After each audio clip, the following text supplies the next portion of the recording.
How's it going, guys? This is John Timothy Gallardo, and today I will perform our experiment number 6 in Digital Electronics Laboratory about the basic arithmetic logic gates.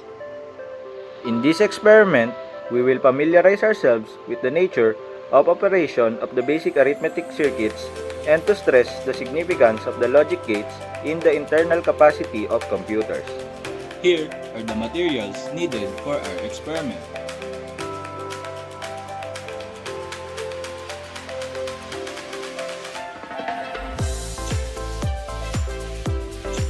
Now let's create the circuit.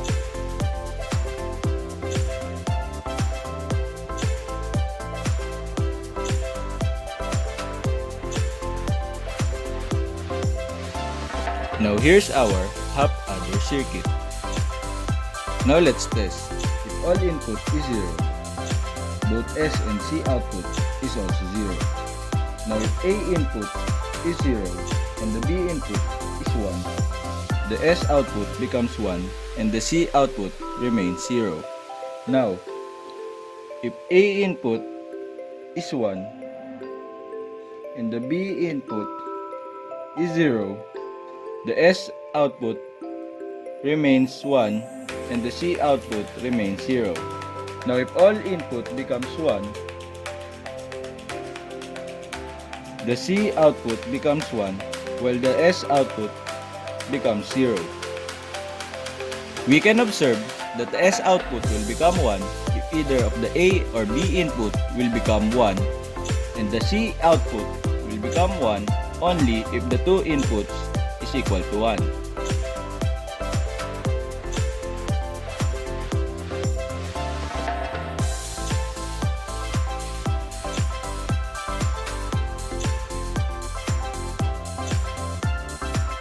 Now let's create the circuit.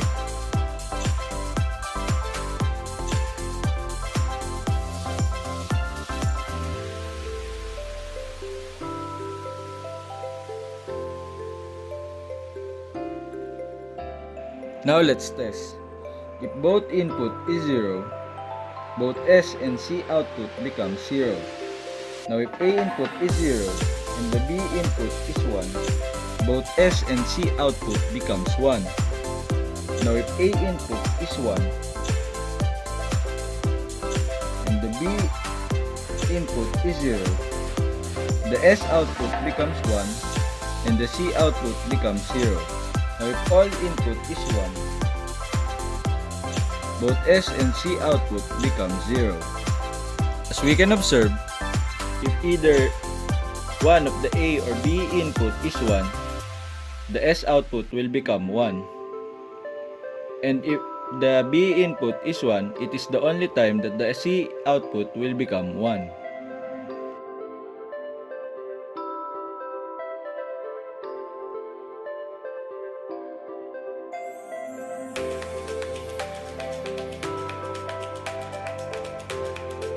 Now let's create the circuit.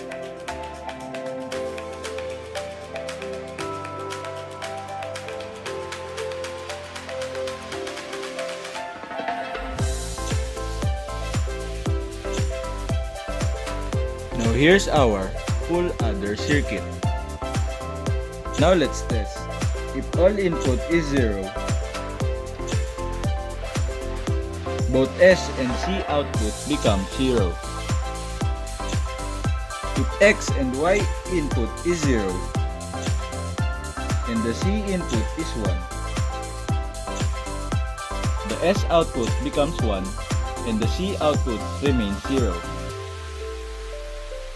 If X and Z input is 0 and the Y input is 1, the S output remains 1 and the C output remains 0.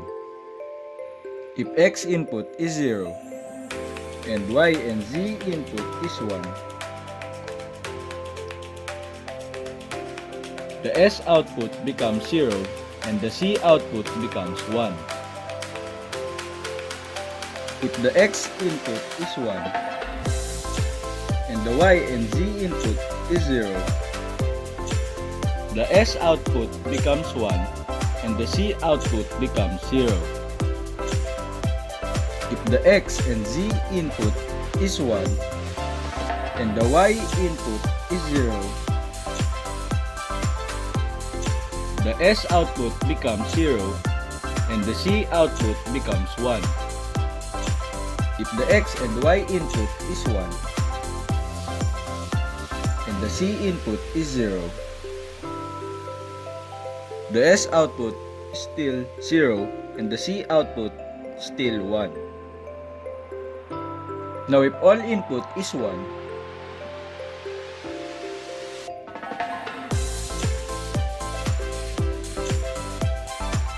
both S and C output becomes 1.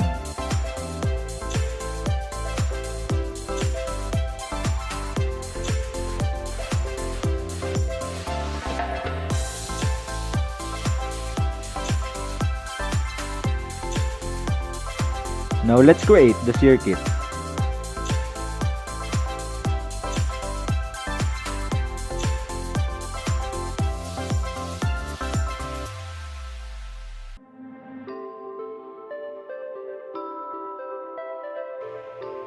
Now here's our full subtractor circuit. Now let's test. If all input is 0, both B and D output become 0. If X and Y input is 0 and the Z input is 1,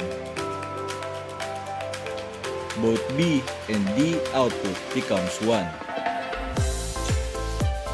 If X and Z input is 0 and the Y input is 1,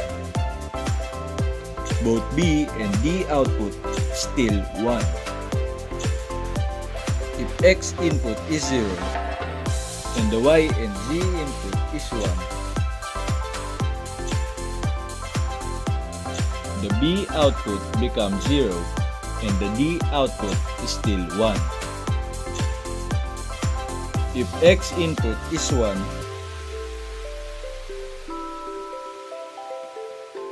and the Y and Z input is 0,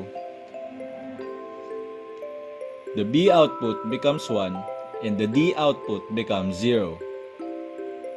If X and Z input is 1 and the Y input is 0,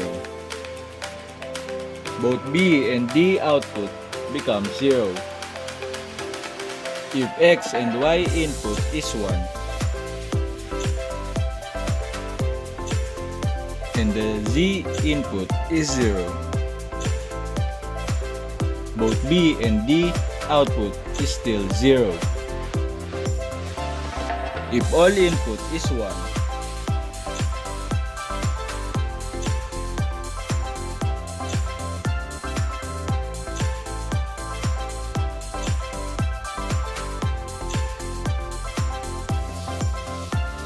both B and D output becomes 1.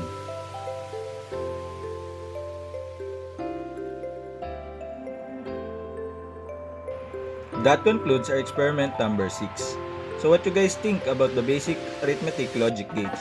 Let me know in the comment section below. See you guys next time. Goodbye!